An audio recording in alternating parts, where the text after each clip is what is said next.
You'd think hygiene is something celebrities would take very seriously, but not all do. Using a cat's toilet as a skincare routine? Going commando? Eating clay? These are just some of the strange personal hygiene habits you're about to encounter. As much as humankind has evolved, one trait we've not yet lost is our body odor. Not all of these scents are bad, but some might be better than others. And many in our culture would probably agree the smell that emanates from the armpit is one of the more unpleasant body odors. Generally speaking, this is the result of scentless apocrine sweat mixing with normal bacteria that live on the skin's surface, according to Harvard Health. The market for products that mask underarm odor is enormous, and it's predicted to only get bigger in the next 4 or so years per Fortune Business Insights. But not everyone is buying into the marketing hype that cleanliness requires sweat-free and odor-free pits, meaning not everyone elects to wear antiperspirant or deodorant. One notable person who falls into this category is the actor, producer, author, and possible Texas gubernatorial candidate, Matthew McConaughey. In a November 2020 podcast interview, he reconfirmed a rumor that he has already confirmed multiple times in the past, which is that he skips deodorant. He added, "As we've come to know, most deodorant's not good for you." Gazy fugazi, it's a wazi, it's a woozy, it's a fairy dust. It doesn't exist. Other celebrities who choose not to smell like somebody else, as McConaughey puts it, include Cameron Diaz and Bradley Cooper. On the other side of the spectrum, we have Camila Mendes, who told In Style that she likes to wear deodorant to bed.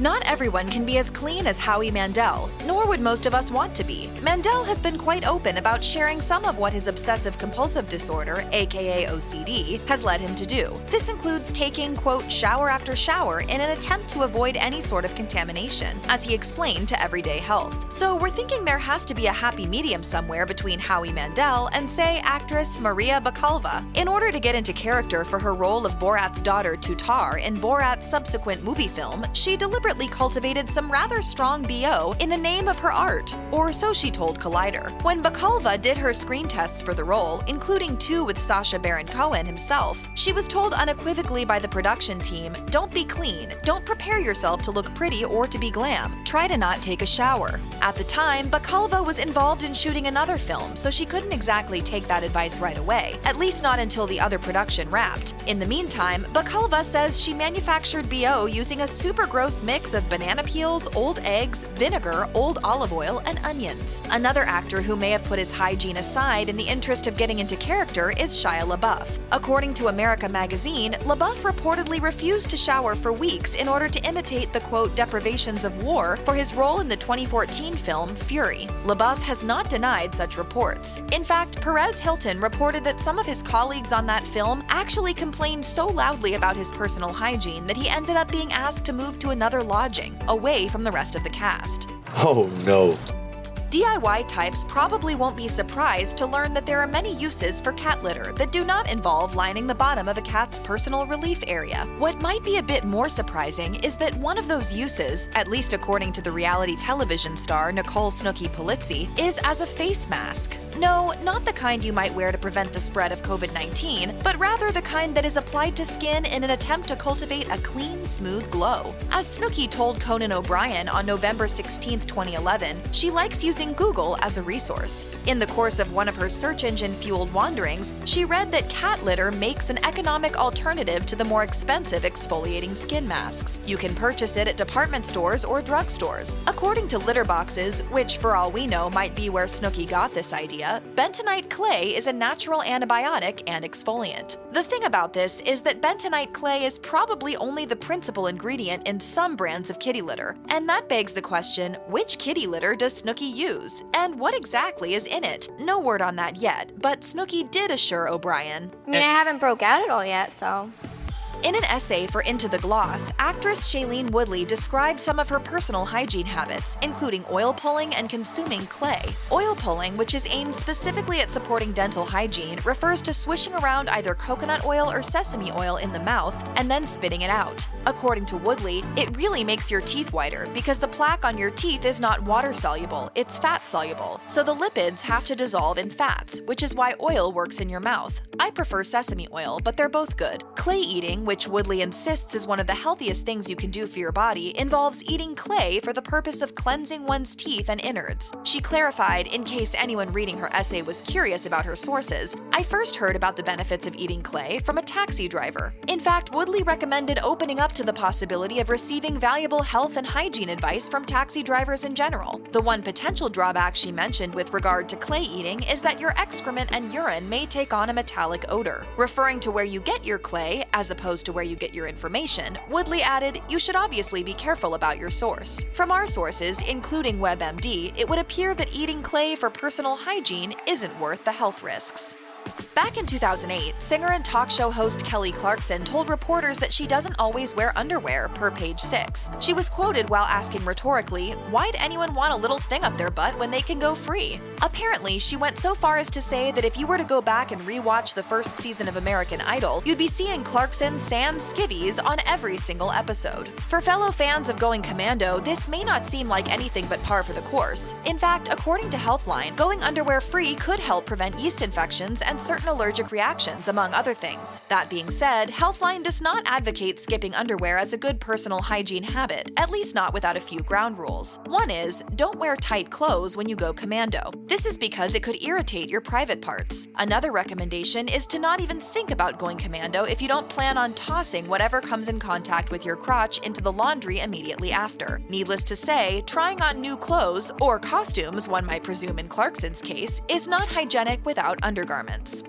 According to actor Liam Hemsworth, it would appear that actress Jennifer Lawrence likes to play fast and loose with her oral hygiene. Though it may only have been to playfully mess with him when the two found themselves about to share a kissing scene on the set of the third film in the Hunger Games franchise. At least that's how Hemsworth presented it during a 2014 appearance on The Tonight Show with Jimmy Fallon. Hemsworth was entertaining questions that had been pre-asked by fans on Twitter. One of those fans wanted to know which scene in the franchise Hemsworth considered the most awkward to shoot. He replied without hesitation, "Anytime I had to kiss Jennifer was pretty uncomfortable. Pretty awkward." Hemsworth explained, "When you look at it on the outside, it looks like a great picture. She's one of my best friends. I love her. But if we had a kissing scene, she would make a point of eating garlic or tuna fish or something that was disgusting." Right before the scene, she'd be like, "Yeah, I had tuna, I had garlic, and I didn't brush my teeth." Hemsworth then quipped, "Fantastic, make you I work can't that wait to much more." get in there and taste it." No word on whether Lawrence corroborates Hemsworth's story, but there is also no word of her denying it.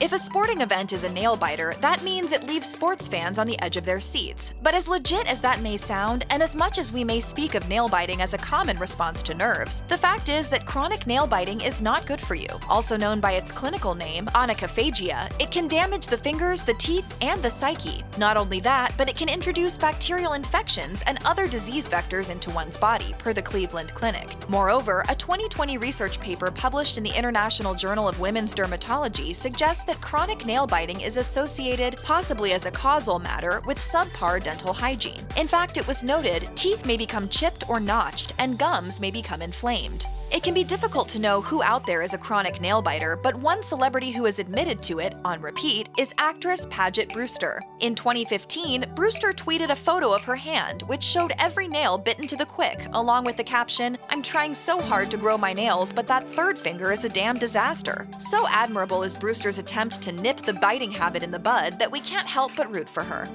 Eccentric pop star Kesha has some seriously questionable hygiene habits, and she's not afraid to talk about them publicly. Specifically, some pretty staggering facts came out in the biographical/autobiographical MTV documentary series about her life, aptly titled My Crazy Beautiful Life. It would seem appropriate to say that Kesha is nothing if not proud of the fact that she moves through this world rather seamlessly while stinking like a, quote, shrimp on a diaper and drinking her own urine. She is actually notorious for having a funky odor, as she told BBC Radio, saying, "Usually the people around me say, 'You're disgusting,' or 'Put your pants on,' or 'You smell weird, what's that smell?" And what smell was Kesha referring to there? She clarified, "I smell like a hobo." As for her pee drinking, Kesha claimed to have been told that drinking pee is a healthy practice. She explained, "I was trying to be healthy," but since then she has apparently abandoned the practice. What she does not appear to be abandoning anytime soon is cultivating a foul body odor. In fact, she has considered, jokingly or not, it's impossible to say, creating her own signature shrimp on a Fabergé diaper fragrance.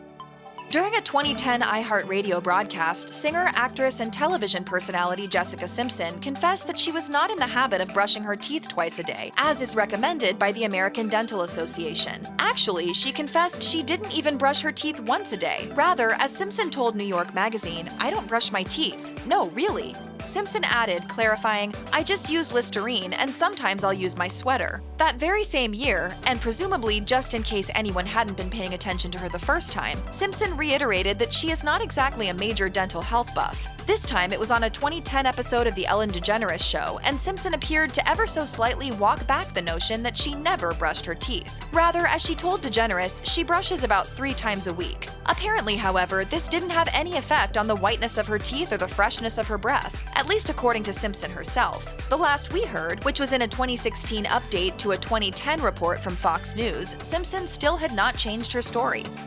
Check out one of our newest videos right here. Plus, even more Health Digest videos about hygiene habits are coming soon. Subscribe to our YouTube channel and hit the bell so you don't miss a single one.